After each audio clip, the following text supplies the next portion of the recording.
एक शांत सा गांव था। उसी गांव में एक गरीब लेकिन संस्कारी किसान परिवार रहता था। परिवार में माँ, पिता और उनका एक छोटा सा बेटा हरिदास। बचपन से हरिदास को भजन कीर्तन, व्रत पूजा और मंदिर में समय बिताना बहुत अच्छा लगता था। उसका मन हमेशा ईश्वर में ही लगा रहता था। धीरे धीरे हरिदास के भीतर सन्यास की चाह जागने लगी। एक दिन उसने माँ बाप के चरण छुए और बोला, माँ बाबा, मुझे जीवन भगवान की भक्ति में बिताना है, कृपा करके आशीर्वाद दीजिए। माँ की आंखें भर आईं, पर बेटे की सच्ची इच्छा देखकर उन्होंने आशीर्वाद दे दिया।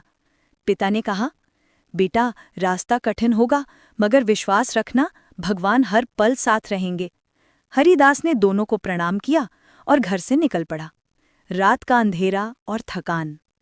चलते चलते कई कोस दूर निकल गया।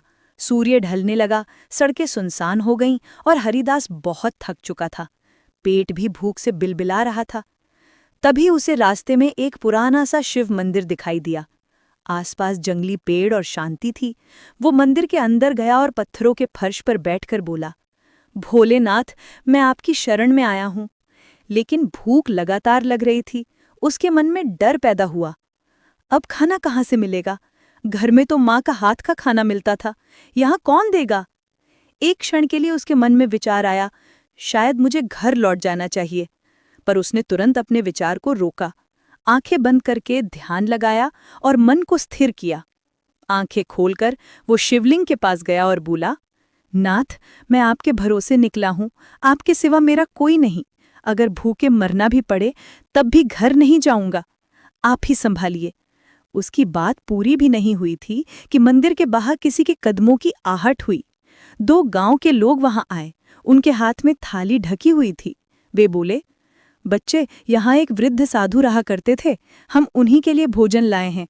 क्या तुमने उन्हें देखा है? हरिदास बोला, नहीं, मैं यहाँ नया हूँ, मुझे नहीं मालूम वे कहाँ हैं। दोनों आदमी दुखी होकर बोले, हमने बहुत खोजा पर बाबा मिले नहीं। तुम थके लग रहे हो, ये भोजन तुम ही ग्रहण कर लो। हरिदास तुरंत पीछे हट गया। नहीं, ये किसी और के लिए लाया भोजन है, मैं कैसे खा सकता हूँ?